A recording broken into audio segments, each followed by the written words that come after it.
उपेंद्र कुशवाहा से बड़ा नेता अगर नीतीश कुमार की पार्टी में कोई हो तो सामने आए। आज नहीं तो कल उनको अंततः लिखना ही पड़ जाएगा कि बड़ी भारी मन से मैं अवकाश लेता हूँ राजनीति से या जदयू से जा रहा हूँ। लेकिन भाजपा उतारी तो आप हारे। नीतीश के तो कोई से भी कहानी खत्म है। तेजस्वी को समझना चाहिए कि उनकी लड़ाई अब भाजपा से है। आराम से उन्होंने 10-15 हजार कुशवाहा और कुर्मी समाज के लोगों को अलग कर दिया है पार्टी से। उपेंद्र कुशवाहा में क्षमता बहुत है, करना नहीं चाहते हैं कि अब जदयू उनको साइडलाइन कर रही है। उन्हें अपने साथ लाया गठबंधन में और पूरे 1 महीने कैंपिंग कराया। क्यों कराया? केंद्रीय मंत्री रहते हुए 2 गोले के आए थे यूनिवर्सिटी यहाँ पे, क्या हुआ? जमीन नहीं मिला।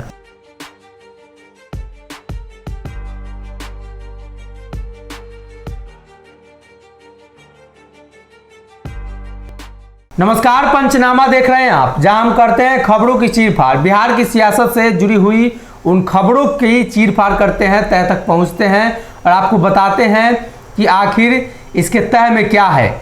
आखिर बिहार में जो दल है, महागठबंधन की बात करें या एनडीए गठबंधन, लगातार इस बात को लेकर चर्चा क्यों कर रही है कि कुर्नी चुनाव का परिणाम आगे की दिशा और दशा तय करेगी।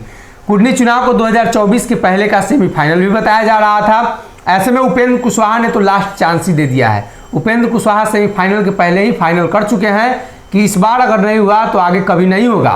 उपेंद्र कुशवाहा ने कुछ लिखा है, वो बता देते हैं, उसके बाद डॉक्टर साहब की तरफ चलेंगे। जदयू की हार के बाद उपेंद्र कुशवाहा ने लिखा है, क्या हार में क्या जीत में किंचित नहीं भयभीत मैं, कर्तव्य पथ पर जो मिला यह भी सही वो भी सही। कुर्नी के परिणाम से हमें बहुत कुछ सीखने की जरूरत है। पहली सीख, जनता हमारे हिसाब से नहीं बल्कि हमें जनता के हिसाब से चलना पड़ेगा। आखिर ये उपेंद्र कुशवाहा बता किसको रहे हैं? उपेंद्र कुशवाहा तो खुद जदयू के संसदीय बोर्ड के अध्यक्ष हैं। उपेंद्र कुशवाहा खुद उस पार्टी के कर्ता धर्ता है और उसी पार्टी का नेता चुनाव लड़ रहा था। ऐसा नहीं था कि राजद के लोग चुनाव लड़ रहे थे। तो उस बता किसको रहे हैं? आखिर नीतीश कुमार को या ललन सिंह को? डॉक्टर साहब विशेष तौर पर चर्चा करेंगे। उपेंद्र कुशवाहा आखिर ये बताना किसको चाह रहे हैं कि सीखना होगा? क्या सीखने की बात कह रहे हैं? देखिए, ये मेल तो सीधे तौर पर भेजा गया है ललन सिंह को, लेकिन सीसी में नीतीश कुमार को रखा गया। यानी नीतीश कुमार भी जान जाए, ललन सिंह तो जाने ही कि जनता के हिसाब से चलना होगा। हार जीत से कोई बहुत बड़ा फर्क नहीं पड़ता है, लेकिन इस चुनाव को हम सभी प्रस्तावित कर रहे थे, पॉलिटिकल पार्टियां प्रस्तावित कर रही थी वर्चुअल सेमीफाइनल के तौर पर 24 की। तो अगर ये सेमीफाइनल था तो आप हार चुके हैं।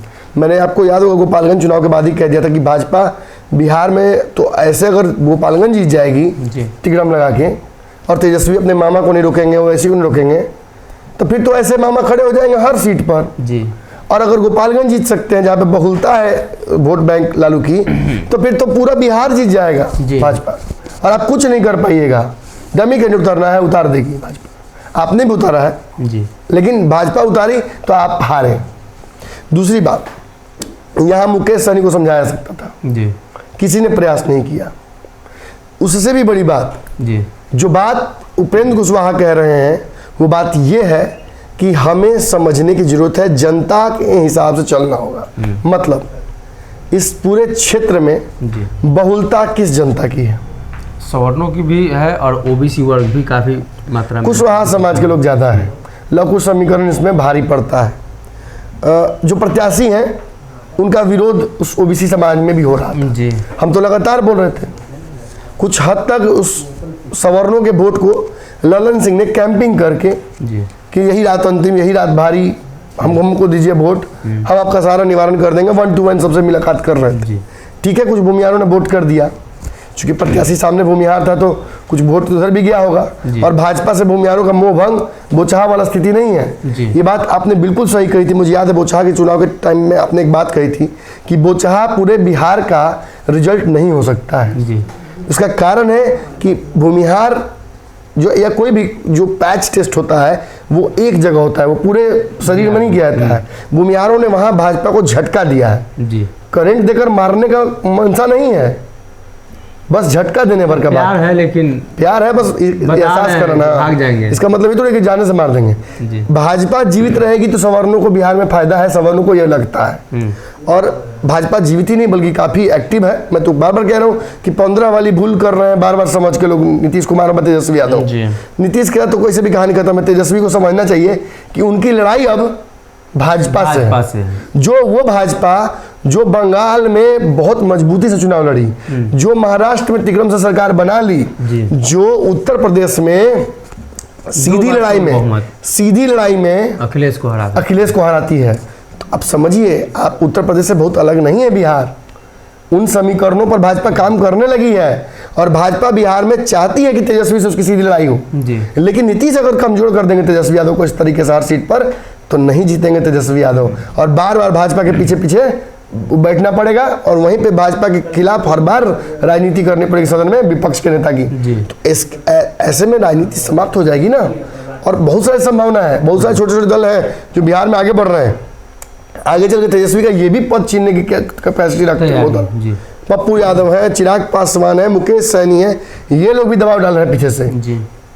तो ऐसे में जो कहना चाह रहे हैं उपेंद्र कुशवाहा वो ये है कि जनता वहां पर स्पष्ट बोल रही थी, एक कैंडिडेट बदलो, दूसरा प्रचारक जो करने आ रहे हैं भूमिहार समाज के बड़का नेता बनकर, उनकी जगह पर कुशवाहा समाज की कैंपिंग होनी चाहिए थी।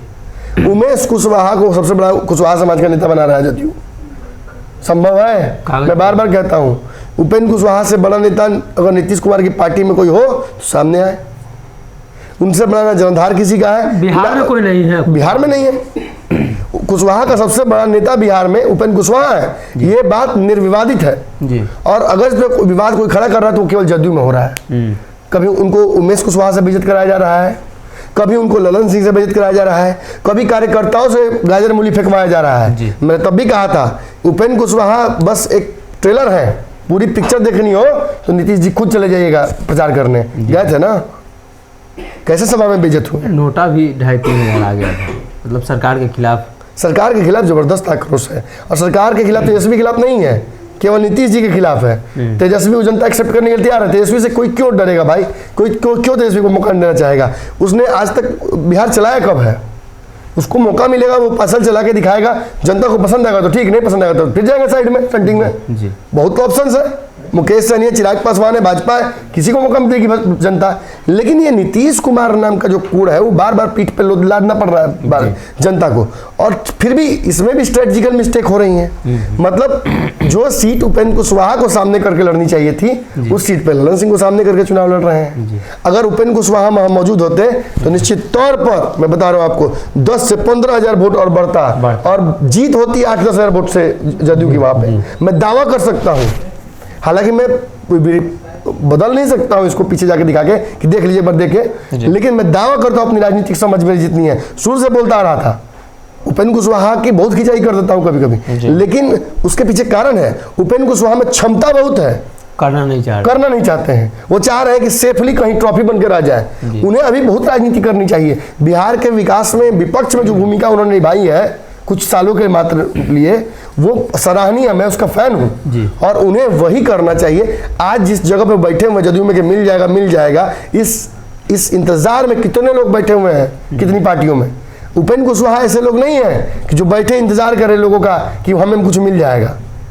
इन्हें चुपचाप अभी से भी राजनीतिक समझ आनी चाहिए। खैर आ गए, मुझे लगता है कल ट्वीट जो आया है, मैं खुल के आपको बोल रहा हूँ, हम लोग बार बार बोल रहे थे उपेंद्र कुशवाहा जी उसको नकार रहे थे, लेकिन कल मुझे लगता है कि उन्होंने स्वीकार कर लिया कि सच यही है कि अब जदयू उनको साइडलाइन कर रही है, और जदयू साइडलाइन नहीं कर रही है बल्कि ललन सिंह करवा रहे हैं। और उसके पीछे एक ही मंशा है कि कहीं उपेंद्र कुशवाहा कद इतना बड़ा नहीं हो जाए कि कल जब सीएम डिप्टी सीएम की बात आ जाए तो नीतीश उनका नाम ले लें, या पार्टी की तरफ से दबाव पड़ जाए, वक्त रहते उपेंद्र कुशवाहा को हलाल कर दो, या उनको ऐसे कर दो कि वो अपने आप भाग जाए छोड़ के आरसीपी की तरह।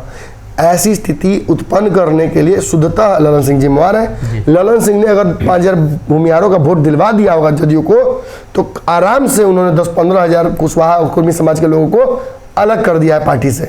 निश्चित तौर पर इस पार्टी में अपना दबदबा वो बनाना चाहते हैं और कुर्मी कुशवाहा समाज के लोगों को अपना वो नहीं बना पाएंगे, क्योंकि जाति का फैक्टर बिहार में बहुत हावी रहता है। ललन सिंह को अपना नेता नहीं मानेंगे कुर्मी कुशवाहा लोग। और आप देख लीजिए कि सामने भाजपा ने कैसी रणनीति की। भाजपा ने पृथ्वी माली, जो कि बिहार में शायद सबसे नई पार्टी है, और अभी कैडर बेस अपना वो बना रहे हैं, उन्हें अपने साथ लाया गठबंधन में और पूरे 1 महीने कैंपिंग कराया। क्यों कराया? भाजपा 100 वोटों का भी आंकड़ा जोड़ रही थी वो। बिल्कुल, भाजपा देख रही थी कि 8,000 तो वहां पर माली है, और उसके अलावा उपेंद्र कुशवाहा के जो जाति है कुशवाहा समाज, जो आरसीपी सिंह की जाति है कुर्मी समाज, इन सब का वोट मालाकार समाज एकजुट कर सकता है, वो क्षमता है उसमें। पूरे दिन घूमते रहे। कल खुद मिठाई खिलाया विजय सिन्हा ने, कल खुद सम्राट चौधरी ने मिठाई खिलाया, संजय जायसवाल ने मिठाई खिलाया। ये क्या साबित करता है कि भाजपा इन रणनीतियों को समझती है। और जदयू ने क्या किया, घर में लड़का और शहर में ढिंडोरा। सबसे बड़ा स्टार प्रचारक उपेंद्र कुशवाहा, उनको एक दिन के लिए भेज के कोरम पूरा कर लिया। क्रेडिट मत लूट ले। नीतीश जी का तो यही स्ट्रेटजी रहा है, और नीतीश जी के साथ रहे हैं लगातार ललन सिंह, तो जैसा गुरु वैसा चेला, सीख गए, वही सीख लिए हैं। क्रेडिट शेयर ही नहीं करना ना, हार जाए, लेकिन क्रेडिट नहीं मिलना चाहिए उपेंद्र कुशवाहा को, जितवा दिए। यही बात नीतीश कुमार करते हैं। बिहार में पुल न बने, स्कूल न बने, अस्पताल न बने, लोगों को व्यवस्था न मिले, रोजगार न मिले, लेकिन केंद्र सरकार को फायदा उनको क्रेडिट नहीं मिलना चाहिए। याद है ना, उपेंद्र कुशवाहा के साथ में हुआ था ये न्याय। केंद्रीय मंत्री रहते हुए 2 लेके आए थे यूनिवर्सिटी यहाँ पे, क्या हुआ? जमीन नहीं मिला। जमीन तक बिहार सरकार ने नहीं दिया। किसने नहीं दिया? मुंह खोल के बोलिए, नीतीश कुमार ने धोखा किया। नीतीश कुमार ने बिहार की जनता के साथ भी धोखा किया और उपेंद्र कुशवाहा के साथ भी किया। आप समझ लिए उपेंद्र कुशवाहा से नाराजगी मेरी क्यों रहती है। नीतीश तो पलटू है ही, उपेंद्र कुशवाहा जी भी अपना इज्जत प्रतिष्ठा मारकर जदयू में चले गए हैं शयनयान करने। ऐसी स्थिति में बेइज्जत होने के लिए उनको तैयार रहना होगा, या कल जो तेवर दिखाया है उनको, उन्होंने दबी जुबान में ही सही, उस तेवर को बरकरार रखना होगा, वरना आज नहीं तो कल उनको अंततः लिखना ही पड़ जाएगा कि बड़ी भारी मन से मैं अवकाश लेता हूँ राजनीति से या जदयू से जा रहा हूँ। जी, तो कहीं ना कहीं उपेंद्र कुशवाहा ने जो ट्वीट किया है, उस ट्वीट के जरिए वो स्पष्ट करना चाहते हैं कि पार्टी में रणनीतियों की कमी रही, पार्टी उस रणनीति पर नहीं चल पाई जिस पर चलना चाहिए था, और ये ज़्यादा वोटों का अंतर नहीं है, इतना वोट उपेंद्र कुशवाहा ला सकते थे, आराम से ला सकते थे। और कहीं ना कहीं यही वो वजह है कि उपेंद्र कुशवाहा को अब इस बात का अंदाज़ा लगा है, और शायद जदयू के लोग भी आत्ममंथन करेंगे। उपेंद्र कुशवाहा ने बयान भी दिया कि इस पर विचार करने की ज़रूरत है, पार्टी में समीक्षा बैठक होगी, बैठक के माध्यम से सब कुछ तय होगा, कहाँ कहाँ भूल हुई, किन किन रणनीतियों में वो पास हुए और कौन कौन से वो रणनीति थे जहाँ वो फेल हुए।